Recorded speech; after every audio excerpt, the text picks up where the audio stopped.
Mais um episódio do cervejapod.com, aliás, mais um episódio do Cerveja Pod. cervejapod.com é o nosso site para o qual eu quero te convidar para você fazer lá a gente uma visita. Lá tem todos os atalhos, tem todas as maneiras de você acessar o nosso material e os nossos episódios. E neste episódio, abrindo este episódio, eu quero fazer um agradecimento muito especial aos nossos novos inscritos. Quanta gente nova se inscreveu no nosso canal, muitíssimo obrigado. Você que é um novo inscrito, seja bem-vindo à nossa família, a família dos amantes, dos adoradores de cerveja. Você gosta de cerveja também, né? Muito bem. No episódio anterior, nós falávamos sobre... Aliás, nós fizemos o episódio inteiro com amenidades, com curiosidades. Nós fechamos o episódio falando de espuma. E quando o João Saciloto, o nosso grande mestre cervejeiro que está conosco aqui mais uma vez... Olá, Geraldo. Junto com um grande orador e apresentador. Rasgação de seda. E aí, nós falávamos da espuma. O João falava da espuma e eu até fiz uma observação. Eu falei, a espuma é como se fosse uma tampinha natural. E o João deu risada, tá bom, pode ser, vai. E realmente é uma tampa natural. E a tampa natural, a espuma, ela mantém, né, João, a qualidade da cerveja, né? Por N motivos, ela mantém a temperatura. Nós estávamos falando justamente isso, ao invés de haver uma tampa, um guardanapo, ou aquelas tampas de alumínio, antigamente também haviam aquelas tampas de alumínio na caneca, né, que fechavam. Aquelas tampas eram necessárias porque os volumes dos copos eram grandes, né? Então tinha aquela tampinha. Para ninguém ficar jogando amendoim dentro do copo da gente, né? E numa tulipa, a espuma faz esse serviço. Né? Mesmo num copo grande, a espuma já fazia esse papel. Mas se jogar o amendoim, ele vai cair. Aí não, né? Aí também não. Né? Mas se jogar o amendoim na minha cerveja, você comprou uma briga. Aí vai ter problema. Você arrumou uma confusão, uma belíssima confusão. Mas aí ele passou a fazer a parte da personalidade de bebida ainda atualmente, no copo tulipa, ela ainda protege, sim, a qualidade dos agentes oxidantes do ar, que é o oxigênio. E mantém o sabor. Né? É claro que no começo, lá no começo da história da cerveja, nós já contamos isso aqui em outros episódios, é lógico que se fazia a cerveja de uma maneira mais rústica, mais rudimentar. E não se pensava tanto na qualidade. E foi indo, na medida em que o consumo foi aumentando e a experiência dos cervejeiros também foi aumentando. Com o passar dos séculos, né? E as exigências. Passaram a se preocupar com a qualidade. Teve aquela época que eles disseram que a cerveja de inverno era mais gostosa que a cerveja de verão. A gente já falou disso também, por causa das temperaturas de fermentação mais baixas. Que, inclusive, só para relembrar, né, o refrigerador, a geladeira, né, ela foi inventada por esse motivo, justamente para refrigerar a cerveja, para se fazer cerveja de inverno em tempos... No verão, para se obter cervejas de inverno no verão, né? Justamente mas a gente está falando a palavra qualidade. O que é qualidade, né?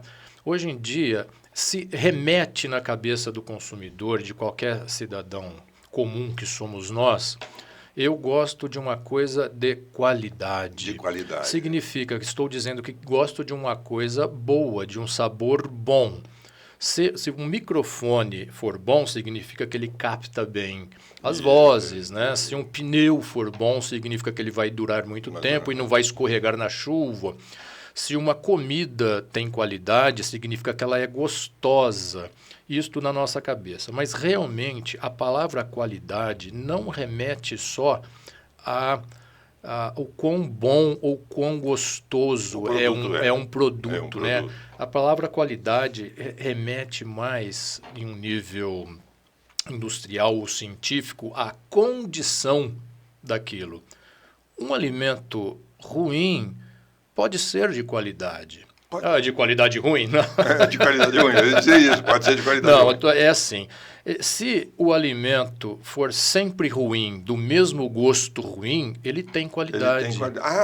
Então trata-se da condição de padronização. Trata-se da estabilidade do padrão. A estabilidade do padrão. Pode ser de padrão ruim, mas desde que seja estável, tem qualidade. Tenho certeza que os senhores têm tomado muito chopp por aí, azedo e turvo, e está esperando um sabor mais gostoso e um brilhantismo melhor. Né? E você diz, nossa, isso não tem qualidade. Às vezes não tem a qualidade que você espera.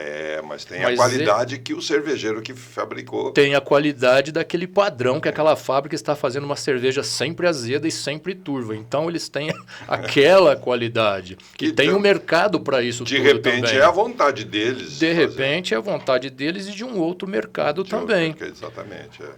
Fazer uma... Vamos chamar de bom ou ruim. Vamos lá. Ruim é uma coisa que não esperamos e bom é uma coisa que esperamos. É que também de pessoa para pessoa é muito conceitual o que é bom e o que é ruim. Né? Existem pessoas que estão gostando muito de cervejas que tem no mercado, cervejas azedas. Né? Eu não gosto de jeito nenhum. Para mim, a cerveja azeda é uma cerveja que deu errado, né? Como nós já falamos. Mas existe um mercado para isso, pequeno, mas existe. Que faz principalmente junto com degustações de comida e harmonizações. Né? E de repente a cerveja precisa ser azeda para combinar com determinada coisa. Mas eu vou voltar justamente nesse papo da cerveja azeda. Para se fazer hoje em nível industrial, ou mesmo caseiro, ou até comidas em casa, ou comidas em restaurante, se a gente for fazer alguma coisa com sabor ruim e obter sempre o mesmo sabor ruim, é muito difícil. Se você errar no sal um dia em casa e quer fazer o mesmo erro amanhã, é dificílimo. Então, isso significa que está fora de padrão. Você fez uma coisa ruim hoje e não vai conseguir fazer a mesma coisa ruim amanhã. Vamos dar um outro exemplo, né? Tem gente que pega um barril de chopp e leva para casa e o chopp está uma delícia. E todo mundo elogia na festa. Que delícia, muito bom. Que chopp, né? Que chopp maravilhoso. Marca que é esse chopp, né? Não, mas daí um mês o cara fica empolgado, vai lá e pega o mesmo chopp. Não é a mesma coisa. E já tá ruim. O pessoal tá diferente, não sei o quê. Então, mas é igual, é a mesma marca. É igual, eu peguei. Então vem uma série de desculpas, é chopeira, é a boca, é o barril. Aí ele pega daqui um mês de novo, ele ficou bom outra vez. Mas pera, isso não é qualidade, isso é falta de padronização. Mas se ele pega sempre com um gosto ruim, pode ser que ele goste daquele gosto e volte a pegar com aquele gosto. Quer dizer, ruim para uns e bons para outros. Então, isso significa que é a qualidade. Agora, para se fazer uma coisa de sabor ruim sempre igual, é tão difícil quanto fazer uma coisa sempre igual. Então, quando fazer o bom sempre igual. Vamos fazer o bom sempre igual, né? Que é a mesma coisa. É a mesma coisa. A questão é padrão. O problema é justamente isso, conseguir uma padronização para se fazer isso. E não estamos falando só de cerveja, vamos falar também do arroz feito em casa. Sim, mesma coisa. Olha, às vezes é mais difícil, é mais difícil se fazer o arroz e feijão todos os dias padronizado do que se assar um peixe cheio de condimentos e assar uma grande carne. Sim. Olha que interessante, né? Alguns homens gostam de dizer que são cozinheiros, né? Vamos comer uma carne lá em casa que eu faço especial, e o cara faz isso uma vez por ano. Reúne os amigos, acende aquela churrasqueira, prepara aquela carne. Você pode ter certeza que foi a mulher que cortou todos os temperos ainda, deixou tudo lá pro cara. Aí ele tem o trabalho de passar aqueles temperinhos em cima da carne e colocar no forno enquanto bebe com os amigos. Que maravilha. E a hora que sai aquela carne, todo mundo elogia. E acha que foi ele. Né? Não, e o padrão daquilo é uma vez por ano. Uma vez por ano. Sendo que a mulher, se errar uma pitadinha de sal, o filho já chegar no dia, na mesma hora, mãe, o que aconteceu? Ela vai ouvir a reclamação. Eu digo, na minha concepção, que é muito mais difícil fazer o arroz e feijão no dia a dia padronizado do que se fazer comidas com seus devidos condimentos. Sabe que pensando nisso, eu estou aqui me lembrando de uma coisa que nós já até falamos aqui num outro episódio, que talvez caiba um pequeno comentário, já que esse é mais um episódio de curiosidades e amenidades. Quando se percebeu a necessidade de se ter alguma qualidade nas cervejas que se fabricava, ou de se ter algum padrão, de se ter algum parâmetro de balanceamento de qualidade, palatabilidade, vamos dizer assim, até, né? Você põe no dicionário do João essa. Você comentou lá atrás de um duque que eu já não me lembro o nome dele mais, mas você certamente... Não, eu ia até pegar esse gancho e levar pela essa necessidade de... Porque ele criou o negócio da lei Então, essa necessidade da qualidade, quando as pessoas começaram a querer que isso fosse mais palatável, mais gostoso, em primeiro lugar porque se fazia muito em casa, né? E nas tabernas, e as pessoas queriam beber mais e gostar mais daquilo. Chegou um momento em que tanta gente estava fabricando, em suas tabernas ou então em suas casas, Sim. que houveram muitas variações. Assim como o arroz de uma mãe é diferente, o arroz é diferente da outra mãe. O tempero era um temperinho diferente, um verdinho diferente. Foi isso se espalhando. E aí surgiram cervejas...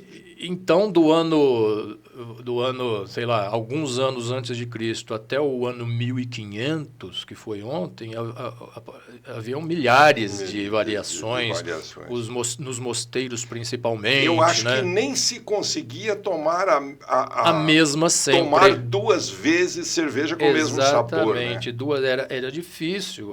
Em alguns mosteiros se conseguia isso, mas era muito restrito era meio que uma caixinha em alguns locais. Eu penso que devia ser uma caixinha de surpresa. Vamos tomar uma cerveja? João, vamos tomar uma cerveja? Que sabor será que nós vamos encontrar hoje? E pegando esse gancho aí, é por isso que as cervejas regionais, uma cerveja de Leipzig, uma cerveja de Bergamo, uma cerveja de outra cidade, uma de Munique, uma de Pilsen, cada cidade tinha uma particularidade, porque tinha um tipo de água, um tipo de cevada, né? Um cervejeiro que malteava de um jeito. Então, cada cidade, cada região, local, né? Tinha uma característica, né? E aí você estava perguntando que, de repente, uma pessoa falou assim, vamos padronizar isso. Essa pessoa que disse, vamos padronizar isso, foi uma pessoa numa pequena região do mundo, ali na Baviera, no ano de 1516. Então, que é aquele camarada que... Isso, mas outras regiões, como ali o estado vizinho da Boêmia, onde você vai daqui a alguns dias... Ali não houve isso. A lei dele não interferiu. Não interferiu em outros locais ali da Europa.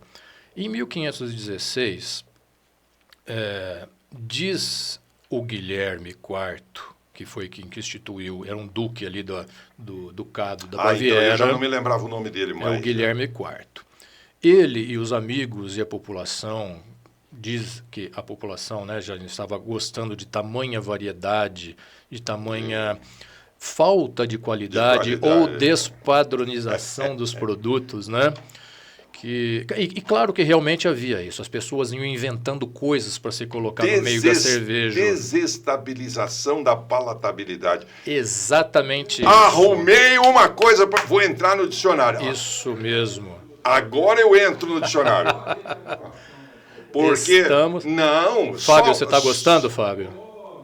Só o João que entra para o dicionário da cerveja. Eu vou entrar também agora, vou inventar alguns termos assim fica bonito, né? O pessoal acha que a gente é mais inteligente. Eu estou aprendendo, devagarzinho estou aprendendo com o João. Vai lá, João. Não, então... Esse duque foi impelido a soltar uma lei ali no estado da Baviera que ele chamou de Lei da Pureza. Lei da Pureza. Reinheitsgebot, falado em alemão, né? A Lei da Pureza alemã, que se referia a como se fazer cerveja. Mas, na verdade, essa lei... ela não se referia simplesmente e nem principalmente como se fazer a cerveja. Ela se referia principalmente a como se vender a cerveja e a que preço. Na Lei da Pureza, ela começa dizendo, não assim, a cerveja tem que ser feita de tal forma. Não, ela começa assim. A cerveja fabricada de São Jorge a São Miguel deve ser vendida por 1 centavo. Mais ou menos isso. O que significa? Uma lei que regulava o comércio. Começou regulando o comércio. Por que significa São Jorge a São Miguel? Eram os dias, as pessoas não tinham as datas na cabeça nem nada, então falavam, então, quando começa o dia de São Jorge, era quando começava o verão lá na... São Jorge, São Miguel se refere às épocas do ano, né? Achei que você estava se referindo a lugares. Não, então, São Jorge começa no dia 23 de abril e São Miguel, 29 de setembro. Então, de São Jorge a São Miguel... É um período, né? É um período que se obtinha cervejas de verão. É que o Fábio está falando aqui. Não é. São Miguel e São Jorge são assim os períodos do ano. Não, é que o Fábio está falando aqui, as pessoas acho que não estão ouvindo lá no nossa gravação, mas ele está falando que entre São Jorge e São Miguel tem 4 quilômetros de distância, mas na verdade... não. São meses, né? Abril, maio, junho, julho, agosto, setembro. É um tempo, né? É um período.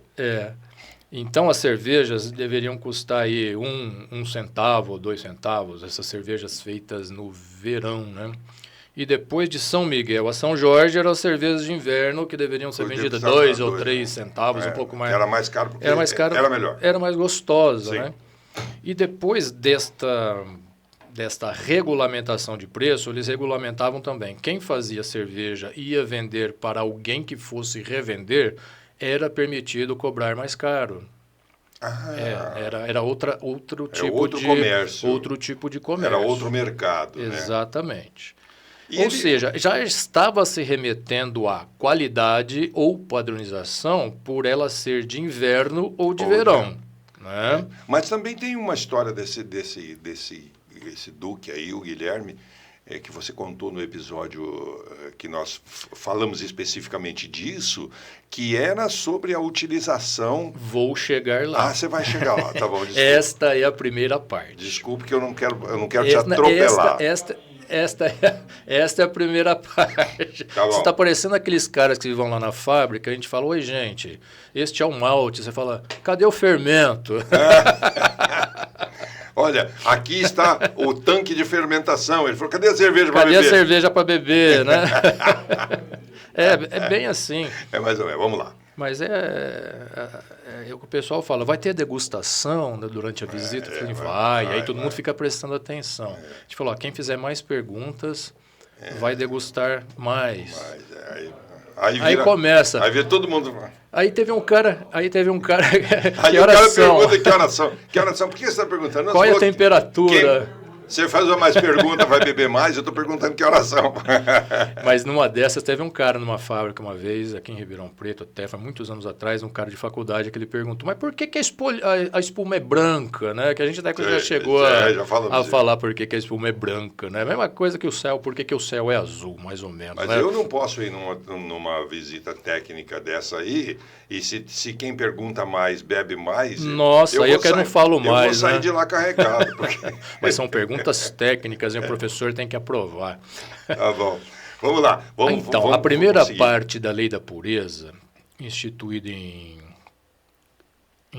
no dia de São Miguel, no dia de São Jorge, inclusive, né, em 23 de abril de 1516, ela reza sobre os preços e como comercializar as cervejas. Então, seria um início com padronização de mercado. A segunda parte diz que toda cerveja feita de um ponto a outro daquele ducado deveria conter nada mais do que cevada, água e lúpulo. Ponto. Uma curiosidade interessante... Pode pôr mais nada. Não mais nada. Uma curiosidade interessante é que ela não fala malte de cevada, ela fala cevada.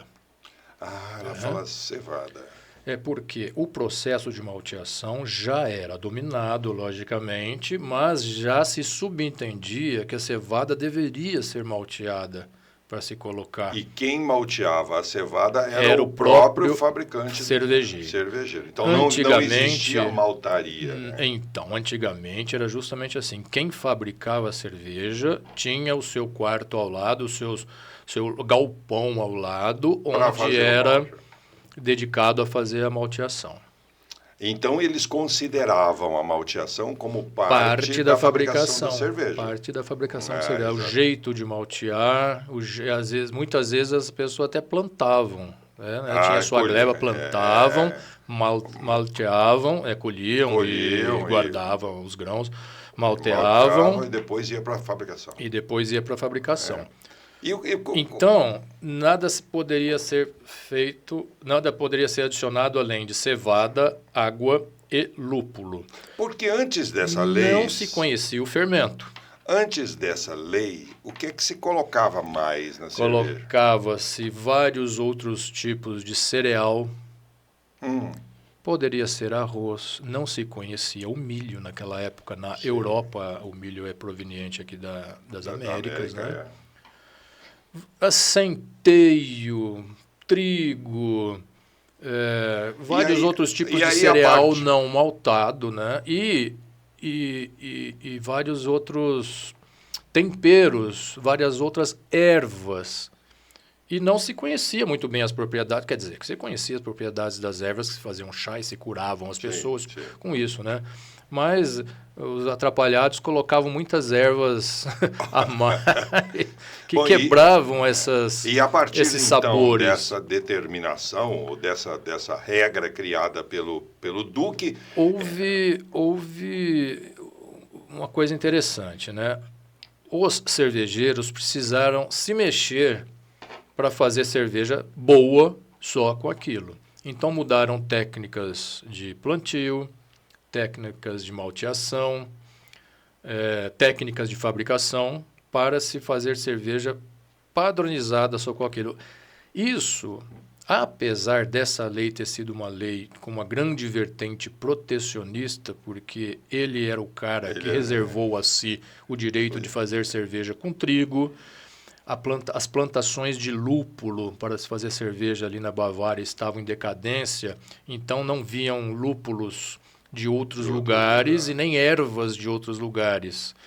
Os lúpulos deveriam ser aqueles lúpulos que eram plantados ali naquela região dele. Sim. Então ele beneficiou os plantadores de lúpulo, os plantadores de cevada, todos os amigos dele, e ele, inclusive. Inclusive ele. E ele, apesar de... Ele também tinha uma fábrica de cervejas e fazia cerveja de trigo, que é a cerveja Weiss. E ele continuou fazendo. Ele reservou a si o direito de fabricar a cerveja Weiss. A cerveja Weiss, mais uma vez, uma cerveja muito característica daquela região de Munique. Né? Justamente daquilo. Apesar de ter essa grande e forte vertente protecionista, houve essa vertente de padronização. Então padronizou processos e obtenções de matéria-prima. Ou seja, visou mais qualidade. Apesar da intenção dele ter uma grande proteção aí, querendo ou não... Houve também uma grande vertente voltada à padronização. Voltava para a padronização e consequentemente, para a qualidade. Exatamente. Hoje em dia, depois dos anos para cá, só se ficou mais... As pessoas ficaram mais atentas, principalmente os fabricantes, não a forma de comercializar, logicamente, que isso é uma particularidade, mas sim como se fazer a cerveja com esses poucos ingredientes.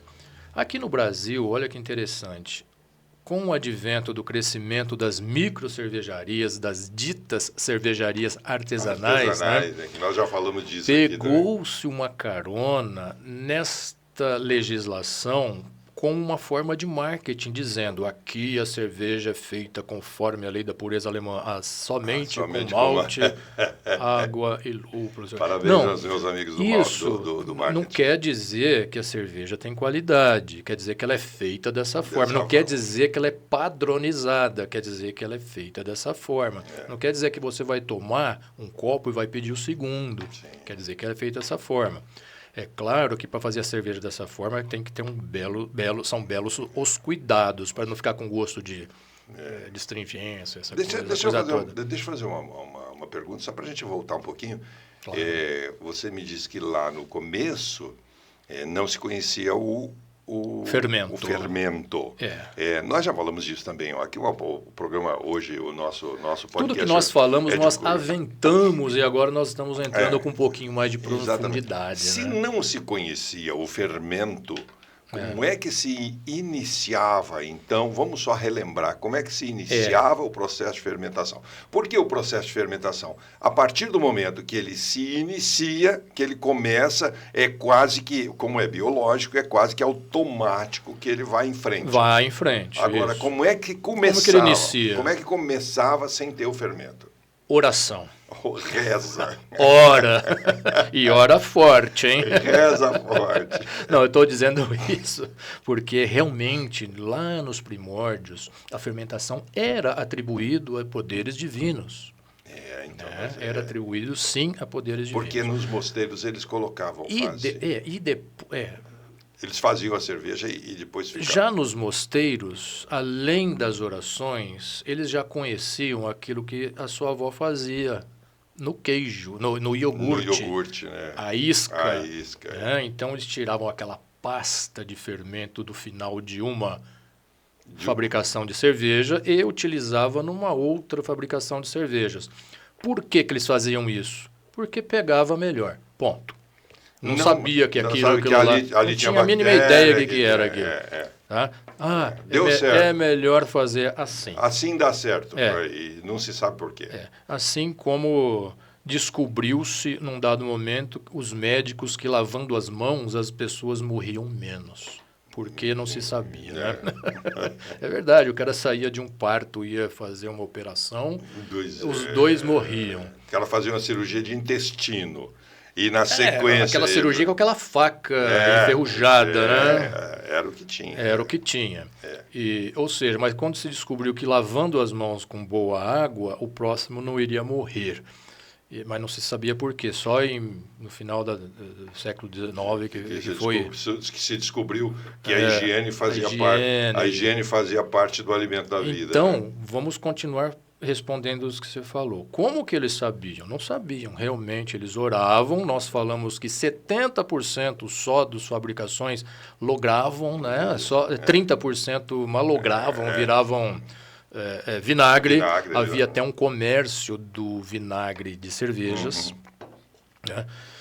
E depois...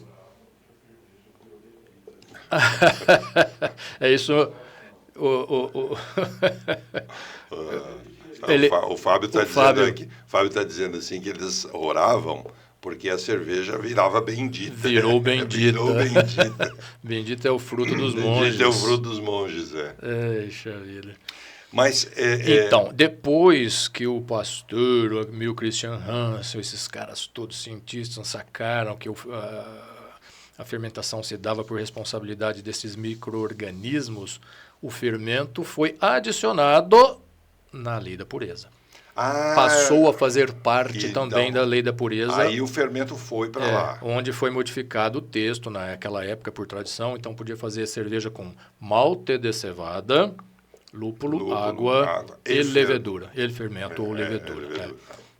Então, já está na lei da pureza, a lei da pureza, um adendo. Fizeram um adendo lá, uma medida provisória na lei da pureza. Vamos fazer uma MP para uma MP, como é que fala? Chama PEC, né? Uma PEC, uma PEC. Mas isso. Agora, João, você sabe que todo esse conhecimento histórico que você tem, conhecimento técnico que você tem e os demais colegas cervejeiros, mestres cervejeiros, tanta gente que sabe tanta coisa. Eu penso que isso, de alguma forma, eu não conheço esse mundo de vocês, mas eu penso que como na medicina, por exemplo, que se partilha conhecimento através de comunicações, além dos veículos especializados, né, de comunicação, como revistas e jornais e sites e etc., os médicos, por exemplo, muito comumente participam de congressos, participam de convenções para discutirem, para partilhar conhecimento, para discutir qualquer coisa. para se atualizarem. E se atualizarem assim, né? Partilhando coisas, né? Existe alguma coisa nesse meio do cervejeiro, algum congresso, alguma coisa que você... Antigamente, as partilhas eram feitas por telefone, quando a telefonia assim permitia, né? Tudo se inicia lá nos cursos, né? Nas faculdades, para se obter aquela base de química ou de biologia ou algo afim. E depois a pessoa entra numa cervejaria para aprender como faz e vai aprendendo, e os mestres são as fontes de sabedoria e os livros. Esses mestres precisam se atualizar e se atualizavam em encontros. Antigamente, aqui no Brasil havia um encontro de cervejeiros fundado por um grupo de cervejeiros da antiga então Antártica e Brahma, que se chama Cobracem. E essa associação Cobracem, que era a Associação dos Mestres Cervejeiros aqui no Brasil, eles resolveram fazer uma feira sobre cervejaria, onde eles se encontravam bienalmente, e essa feira existe até hoje, pertence hoje esta feira a uma parcela também ao grupo Cobracem ainda hoje, mas é uma empresa de eventos que faz isso. E não está, o grupo existe ainda. Existe, e não está restrita esta feira somente aos mestres. mestres cervejeiros das grandes cervejarias. É aberto aos profissionais de cerveja do país. Ela se chama, a feira principal aqui no Brasil, chama Brasil Brau. Brau de cervejaria. Né? Existe uma feira em Blumenau também famosa, que ocorre anualmente. Essas feiras reúnem fabricantes de cervejas que desejam mostrar o seu produto, fabricantes de equipamento que desejam mostrar o seu produto e vender esses produtos aos cervejeiros. Aí se conhece as novidades, né? Se conhece novidades no mundo da manufatura de equipamentos. Fornecedores de matéria-prima do Brasil e do mundo, maltes, lúpulos, antioxidantes e uma série de outros adjuntos e aditivos que são permitidos colocar na cerveja. E nós tomamos a cerveja, por exemplo, vitamina C, é um produto que é permitido ser adicionado, pode ser adicionado. Adicionar a cerveja. Claro, você não pode colocar 1 quilo de vitamina C. Não, porque vai mudar o sabor. Mas assim, mesmo que uma quantidade grande, a legislação permite que se coloque até 3 gramas por 100 litros. Então, é muito pouquinho, né? É só para um eventual oxigênio que está ali ser capturado. Então, nesta feira, os fabricantes de cerveja gostam de mostrar os seus produtos entre os fabricantes. E também, quando aberto ao público, mostra ao público. Os fabricantes de equipamentos, os fornecedores de matéria-prima, e nessas feiras há congressos, há palestras. Então, isso que eu ia perguntar. Nas palestras, certamente... Numa última que eu fui convidado esses dias, não só as feiras das grandes instituições, mas também há uma feira particular. As empresas fazem feiras ou congressos particulares. Né?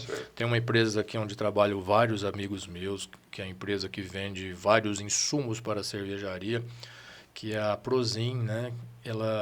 Depois você manda fatura para Prozin. Manda fatura, viu? O método. Eles fazem fazem também congressos em algumas cervejarias parceiras e chamam outros cervejeiros para estarem ali, partilhando informações. Sim. Claro que o objetivo é mostrar o que eles vendem, oferecer ao mercado como solução ao cervejeiro. Mas, de qualquer forma, é uma oportunidade. É uma oportunidade. E até nessa última que eu fui convidado, que é muito interessante, que eles vão falar também sobre técnicas de produção de cerveja sem álcool. A gente falou bastante... Falamos disso lá atrás. De cerveja sem álcool, né? E não falamos de técnicas. A gente falamos de técnica. A gente deu ênfase naquela técnica de se retirar o álcool da cerveja. Exato. Mas a gente podia... Mas existe aquela técnica também que a gente não deu tanta ênfase, mas falou da fermentação interrompida. Isso. E uma pequena coisa foi dita sobre a raça do fermento, né? Isso. Mas a gente podia preparar um episódio sobre isso, né? sobre cerveja sem álcool, sobre técnicas de se fazer cerveja sem álcool. Você acha que dá um episódio? É possível a gente fazer? Dá sim. Bater um papo sobre isso? Tem cervejeiros caseiros que estão tentando fazer cerveja sem álcool. O que fica mais caro para eles é medir o álcool depois, a análise. Né? Ou então você tomar uma bacia inteira e ver se ficou bêbado ou não. Você toma tudo e fala, beleza, tá sem álcool. Nossa, tá bom, ficou bom. É claro que as análises são um pouco mais caras, né? Mas inclusive a gente tem no ar o episódio que é como fazer cerveja sem álcool, né? Onde a gente, como a gente disse assim, a gente enfatizou mais a técnica de se retirar ou fazer por fermentação interrompida, técnicas usadas por grandes cervejarias. Técnicas usadas por pequenos cervejeiros, por fábricas menores, aquelas técnicas que nós citamos se tornam muito caras, né? Isso.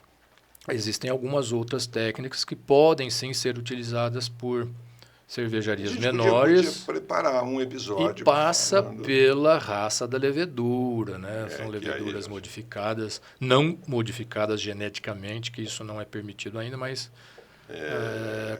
a partir de cruzamentos sexuados de levedura. Porque a levedura se multiplica assexuada, né? Então a levedura, quando ela é cruzada sexualmente, ela vai pegar características das células mães e dão outras características de células filha.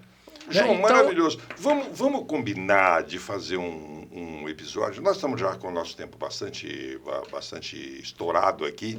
Não está estourado porque o papo está bom demais. Quando a gente percebe, já passou. Né? Já passou. Mas eu queria te convidar para a gente fazer um episódio, preparar um episódio com o seu conhecimento, você preparar um conteúdo para a gente falar sobre cerveja sem álcool. E você que está nos assistindo, te convidar também, porque assim que recebeu a notificação aí, assinalando o sininho, você recebe a notificação, e assim que você receber a notificação, você vem com a gente para assistir esse episódio que nós vamos preparar de cerveja sem álcool, de técnicas de como fazer cerveja sem álcool. Eu quero te agradecer, João, mais uma vez por estar conosco. Eu que agradeço estar com vocês mais uma semana. E agradecer você que está aí em casa, no escritório, no celular, no computador, não importa onde você esteja, o importante é que você esteja conectado conosco, que você esteja inscrito no nosso canal. Aliás, o nosso canal tem muitos inscritos novos, obrigado. Se você não se inscreveu ainda, se inscreva, assinala aí o sininho, que a gente manda uma notificação para você quando colocarmos episódios novos aqui no ar.